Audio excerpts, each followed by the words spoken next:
বসে থাকতেন, সাদা শাড়ি পরা, ব্লাউজ পরা, বসে বসে সারাক্ষণ উনি মালা জপতেন।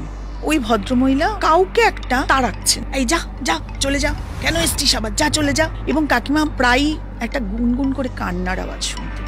ছোট ছেলেটি যে, সে পড়াশোনায় প্রচন্ড ভালো ছিল, রেজাল্ট ভালো হয়নি, মৃত্যুটাকে যাতে হয় সেইটা শিওর করার জন্য বিষও খায়, নদীতে ঝাঁপ।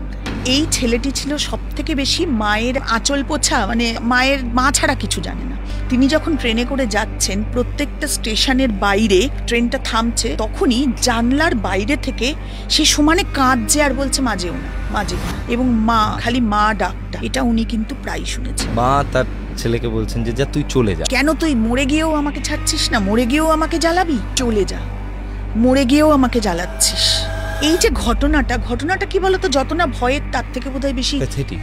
এক্স্যাক্টলি, এটাকে আমরা ভাবতেই পারি একজন মায়ের ভুল মনে হতে পারে, মনের ভ্রম হতেই পারে, যদি না ওটা কাকিমাও শুনতেন।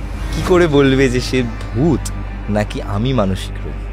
মানে আমার মনের মধ্যে তৈরি হওয়া ভূত যখন বাস্তবে তোমার সামনে এসে দাঁড়ায়, তখন তোমার কেমন? আবার এটা মনের ভুল না হয়ে সত্যিও হতে পারে।